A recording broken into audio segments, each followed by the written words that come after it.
The following is a build that is completely theoretical that only looks at card interactions and how it counters certain aspects of the meta. This deck has not been playtested and should only be viewed as a starting point before making adjustments for your personal playstyle and meta. EX1 brings additional support to previously rogue decks, and in this case, Diaboromon is the focus for today. As always, I'll go over the card by card, the strengths, the weaknesses, and the combos. This deck runs 5 level 2s, 14 level 3s, 11 level 4s, 8 level 5s, 8 level 6s, 2 level 7s, 3 option cards, and 4 Tamers. For level 2s, this deck runs 1 BT2 Sumemon and 4 BT5 Sumemon. BT2 Sumemon provides a generic plus 2000 DP buff to your Digimon if there are multiple Digimon of the same name as well. This baby is typically seen in decks like Diaboromon and D-Brigade, because it's very easy to get Commandromons out. As for BT5 Sumemon, this Digimon allows you to draw a card when attacking if the Digimon is unidentified in its type. And with this list, there are only 2 Digimon in which this effect fails. Typically, Digimon will play either DP boosters or Baby that helps with card draw to dig for additional pieces. I'm an advocate of always drawing cards, because by doing so, I know what's not in security. I don't have any other suggestions for level 2s, mainly because Kupurimon requires Reboot, Kakinmon requires a level 7 Digimon, Missymon is D-Brigade focused, and Pagumon is really only effective in a pure black deck. For level 3s, this deck runs 4 BT2 Karamon, 2 Chumon, 4 BT5 Karamon, and 4 EX1 Karamon.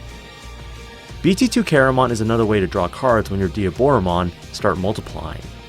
And even if you have Kurosarimon evolved on top of it, if you hardplay an EX1 Kurosarimon, you can draw a card from that.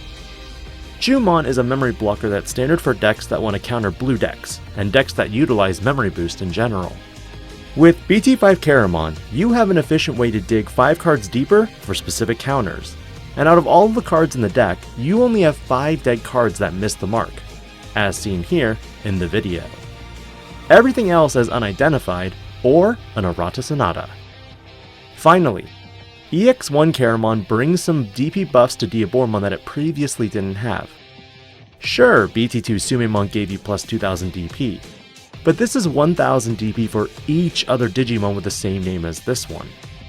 The exact buffness could be as much as 5000 DP on your turn, making your non-token Diaboromon a big beefy body to swing with. For substitutes, I'm not a huge fan of adding other rookies in this build, like Toy Agumon from BT2 or the starter deck. With BT2 you may get Reboot, but you can do that with this build using other effects. For the starter decks, it's most viable in a Craniumon blocker deck in my opinion. For level 4s, this deck runs 4 BT2 Kurosarimon, 3 BT5 Kurosarimon, and 4 EX1 Kurosarimon. BT2 Kurosarimon is one, if not, the MVP level 4 of the deck.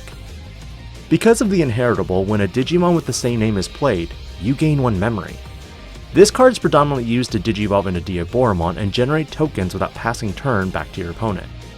But do be aware, memory blockers can easily stop this. As for BT5 Kurosarimon, this deck is utilizing 3 copies to pave way for the EX1 version.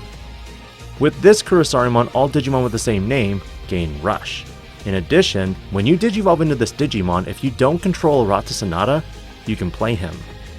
When those Diaboromon tokens pop out, they're immediately able to be used with the Rush mechanic. But EX1 Kurosarimon brings a lot of utility with what you can do. In combination with EX1 Karamon, your Diaboromon might be able to check multiple times in a single turn, which I'll cover in the combos. For other cards I considered, there's the promo Kurosarimon that gives all of your Digimon with the same name above it Decoy. The main reason I do not run this card is because I do not feel my top line of Diaboromon utilizes the effect well. And for this build, specifically this build aims to counter the present top meta decks. And while this build does not have any blockers in the level 4 category, there is a level 6 Digimon that can make your Digimon into blockers. For level 5s, this deck is running 4 BT2 Infamon and 4 EX1 Infamon. For BT2 Infamon, this Digimon lets you reduce the evolution cost to Diaboromon. And in a memory choking game, this can be really your saving grace. As for EX1 Infomon, this Infomon forces your opponent to lose a memory once per turn if their Digimon is Digivolved into a level 5 or higher Digimon. And specifically, this Infomon is extremely useful for punishing Bond-type decks.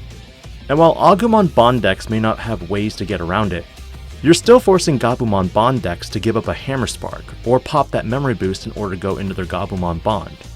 Worth it? I think so. Even better if you have Chumon out to stop them from going off.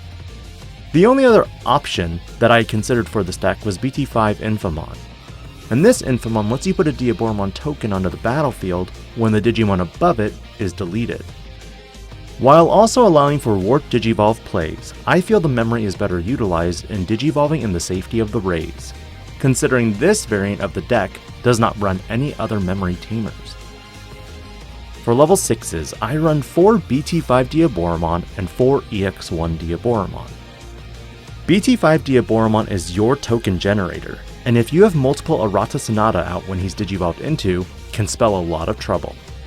As for EX1 Diaboromon, this Diaboromon makes all of your Diaboromon into blockers, which can be a pain, considering the Diaboromons are 14 play cost and Mega level Digimon. While Gabumon Bond of Friendship decks would have trouble because they can't bounce the tokens, Agumon Bond decks can just target the blocker Diaboromon with their destruction effects to remove any chance for blockers. EX1 Diaboromon also has the amazing effect of having a security effect that creates a Diaboromon token at the end of battle if it's checked in security, which helps create a population of bodies for security swings or blocking. I felt promo Diaboromon wasn't necessary in this specific build, because this isn't going for aggressive checks, and although you can, this build is more focused for a middle to late game win condition than early aggro. For level 7s, there's 2 copies of Armageddemon for potentially finishing the game, and also locking out Jesmon decks from using Blitz Omnimon to end the game. There aren't any other substitutes here, other than how many copies you can run. For option cards, it's a simple 1 Catastrophe Cannon and 2 Iron Fisted Onslaught.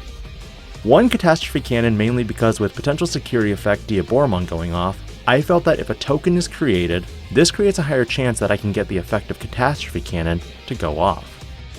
This also de-digivolves pesky Digimon like Craniumon that are counter-blocking you from attacking. As for Iron Fisted Onslaught, this card can delete a lot of Digimon or just one big one. Against decks that build wide, this can cover a lot of ground, but it can just wipe Agumon Bond or Gabumon Bond out of existence immediately. Ultimate Flare was considered, but I do think Iron Fist is better, especially with some rogue players playing Lord Nightmon. This leaves the deck profile with 4 Arata Sanada, a mandatory for Diaboromon decks that gains you 1 memory when there's a Digimon with unidentified in its type in your trash. Additionally, when a Diaboromon is Digivolved into, you can suspend the Tamer to produce another token. This stacks with each Arata.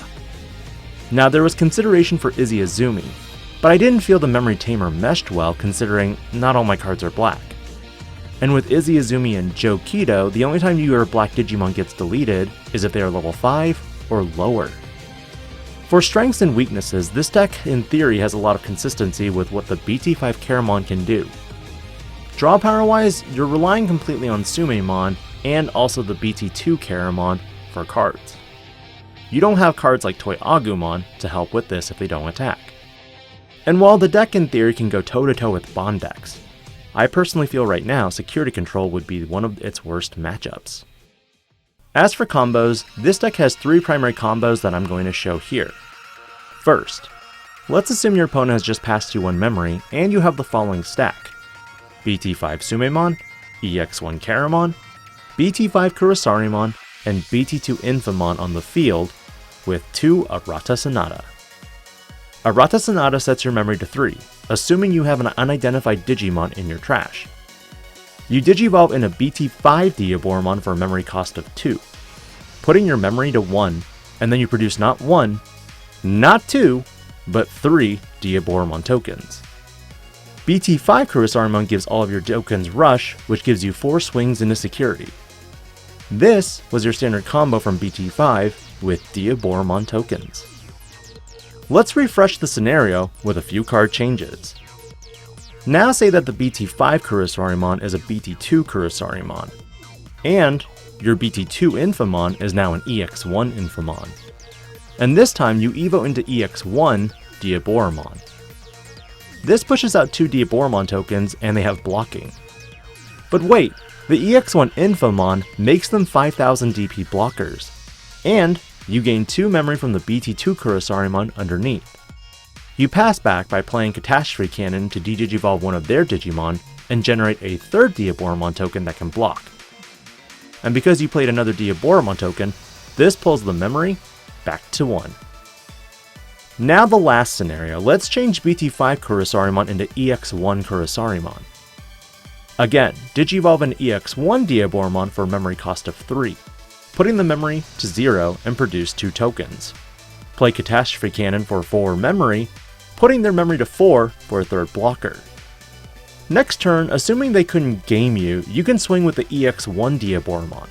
And most likely it will live because you have EX1 Caramon, which gives it plus 1000 for each other Digimon on the battlefield with the same name.